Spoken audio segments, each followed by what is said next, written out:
In the shadowy corridors of history, a period existed that was as opulent and grand as it was dark and scandalous. This was the Renaissance, a time when the arts flourished, and so did the most scandalous of human behaviors.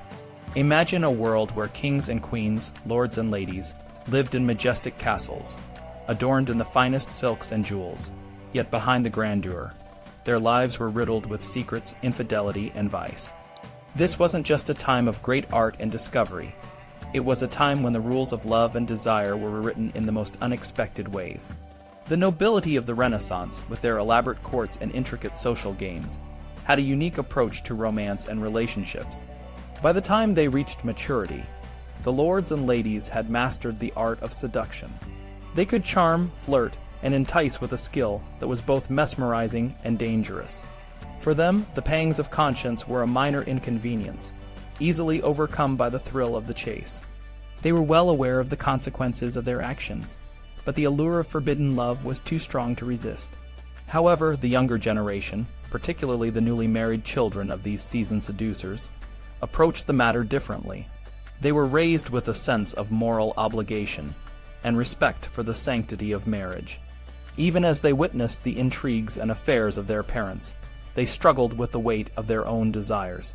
The first instances of infidelity among the young were often marked by a deep sense of guilt and a fear of consequences. Yet the rising tide of romantic love, with its emphasis on passion and emotion, made these transgressions easier to justify.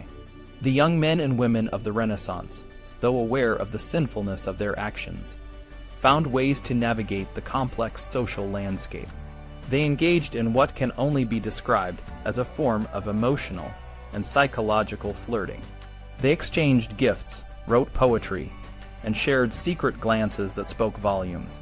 These interactions were often conducted in the most clandestine of settings, hidden away in secluded gardens or dimly lit chambers.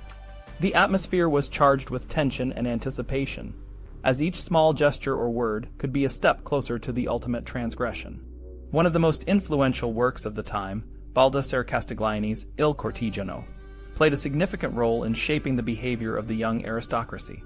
Castiglioni, a master of etiquette and social grace, wrote a guide for the ideal courtier. In his book, he suggested that men and women could engage in passionate courtship without succumbing to physical desire. He argued that true love was spiritual, and that the highest form of affection was one that remained chaste. This idea was widely embraced, and many young couples strove to embody the ideals of platonic love. However, as history often shows, the reality was quite different. Despite their best efforts to maintain a facade of purity, the young aristocrats found it nearly impossible to resist the pull of physical attraction. The elaborate game of courtly love, with its poetry and gestures, only served to intensify the desire. In the end, many of these relationships did not remain platonic. The passion that was supposed to be sublimated into art and poetry often found its way into the physical realm, leading to affairs that were both passionate and secretive. The issue of infidelity was not limited to the younger generation. The rulers and monarchs of the time were equally, if not more, involved in extramarital affairs. The French court, in particular, was notorious for its licentiousness. Sodomy, prostitution, and adultery were rampant, and the royal court was no exception.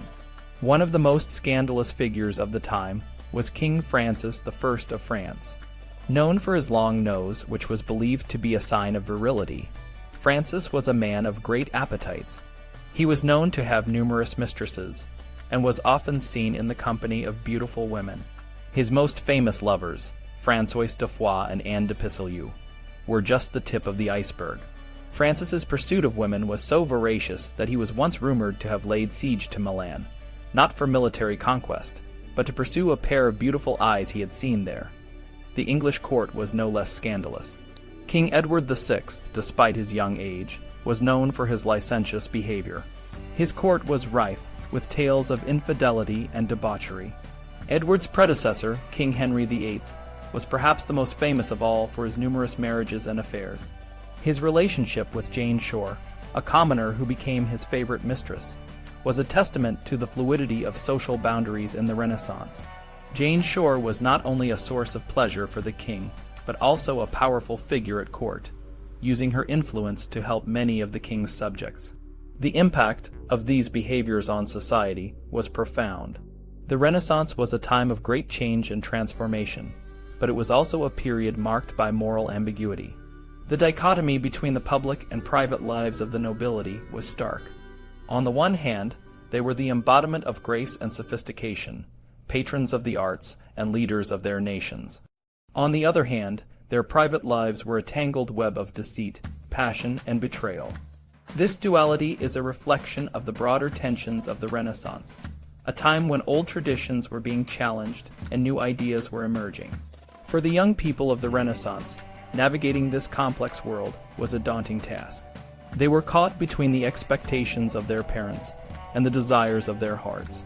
The social norms of the time were in flux, and the rules of love and relationships were being rewritten. The young aristocrats, influenced by the ideals of courtly love and the examples of their elders, found themselves in a world where the boundaries of right and wrong were constantly being blurred. In the end, the Renaissance was a time of great beauty and great darkness.